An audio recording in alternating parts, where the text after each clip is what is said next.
एक बार की बात है, जादूपुर नाम के एक गांव में करतब दिखाती एक औरत एक रेड्डी के लिए गांव में आती है।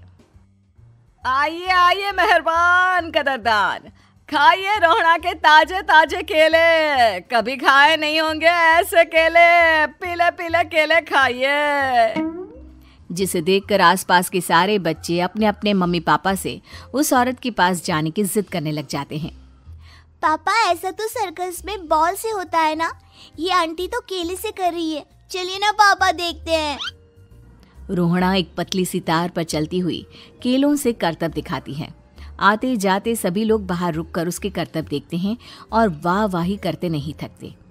जैसे ही एक आदमी पास आकर उसे पैसे देने लग जाता है, तब वो कहती है, अरे नहीं नहीं साहब, मैं करतब तो बच्चों के मन को बहलाने के लिए करती हूँ। धंधा तो मेरा केले का है। पीछे देखो मेरी रिड्डी, जो भी मेरे केले खाएगा मेरी तरह चुस्त दुरुस्त और तंदुरुस्त हो जाएगा। पता चलता है क्या कि मेरी उम्र 55 की है। अरे पर ऐसे ठंड के मौसम में कोई केला क्यों खाएगा? ये ऐसे वैसे केले नहीं है साहब, ये शरीर में गर्मी देते हैं। ठंड को दूर भगाए जो भी रोहिणा के केले खाए। पापा, अगर मुझे केले नहीं मिले तो मैं घर नहीं जाऊंगी। तभी उसके पापा कहते हैं कि बेटा, केले ठंड में कभी गर्मी नहीं देते। ये सब कहने की बातें हैं, सामान बेचने का तरीका है इनका। पर पिंकी नहीं मानती। मैं केले खाऊंगी। पिंकी की जिद के आगे नत्थू हार जाता है और उसे केले खरीद कर दे देता है। पिंकी खुश होकर केले घर ले आकर खाती है। अब मैं भी करतब करूंगी, कितना मजा आएगा।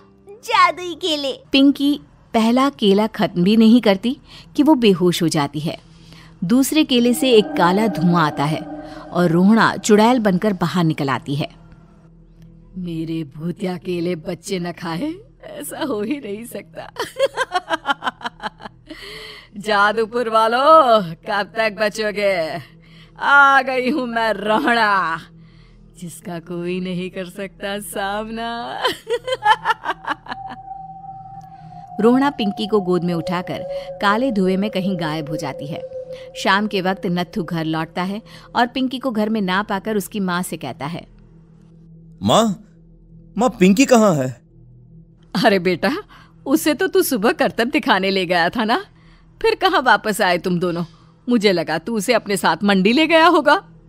हे भगवान, मेरी बच्ची कहाँ गई? मैं उसे घर ही तो छोड़कर गया था माँ। परेशान होकर आके रो रो कर नत्थू हिम्मत हार कर घर लौट आता है। अगली सुबह रोहड़ा फिर से करतब दिखाने आती है और इस बार पिंकी की तरह रोनी केले खरीद लेता है।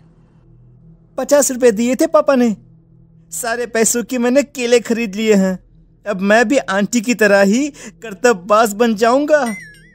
यही सोचते हुए रोनी केले खाता है और पहला अकेला केला आधा खत्म भी नहीं करता कि चुड़ैल उसके सामने आ जाती है। मेरे साथ चलने का समय आ गया है रोनी। ये तो बस शुरुआत है। अब इस गांव के सारे बच्चे धीरे धीरे मेरे कब्जे में होंगे, एक बच्चा भी नहीं बचेगा। ये कहकर रोना रोनी को गोद में लेकर काले धुएं में अदृश्य हो जाती है। इसके बाद हर रोज गांव में से कोई ना कोई बच्चा गायब होता, पर ऐसा क्यों हो रहा है किसी को भी समझ में नहीं आ पा रहा था। कहाँ गई मेरी पिंकी? शकुंतला के जाने के बाद एक वही तो मेरा सहारा थी। अरे उसकी आत्मा कोस रही होगी मुझे कि मैं अपनी बच्ची को संभाल भी नहीं पाया। नत्थू ये कहता हुआ रो ही रहा था कि तभी तालाब में से उसे शकुंतला की आवाज सुनाई देती है।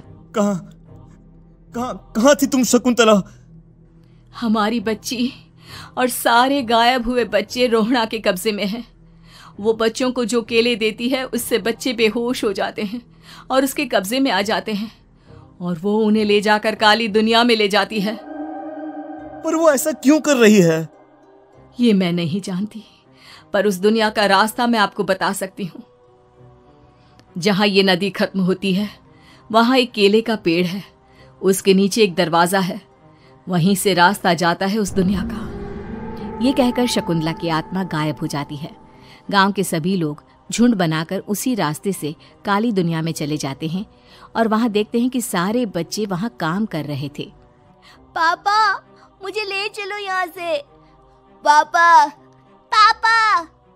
सभी बच्चे अपने मम्मी पापा से लिपट जाते हैं। तो तुम लोग यहाँ तक आ गए? क्यों हमारे बच्चों को पकड़ लिया तूने? तुझे शिकार ही बनाना है तो ले, हम सब आ गए हैं, हमें खा ले। नहीं, मुझे बच्चे चाहिए। मेरे बच्चे के बदले तुम लोगों के बच्चे। क्या मतलब? मैं इसी गांव में रहने वाली एक औरत थी। केले की चोरी के इल्जाम में मेरे बेटे को गांव वालों ने इतना मारा कि वो मर गया। उसी दिन मैंने ठान लिया कि गांव वालों का भी वही हाल करूंगी। कुछ दिन बाद बेटे के चले जाने के दुख में मैं भी मर गई और मेरी भटकती आत्मा एक चुड़ैल बन गई।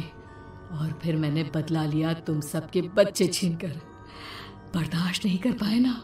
सोचो मुझ पर क्या बीती होगी। हमें माफ कर दो रोना। पता नहीं ये किसकी गलती थी, पर हम सभी माफी मांगते हैं। हमारी खुशियां लौटा दो, तुम भी तो एक माँ हो।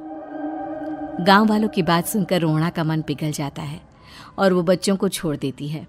उसके बाद काली दुनिया बच्चों के लिए जादुई दुनिया बन जाती है। अब कोई भी कभी भी वहां आ जा सकता था।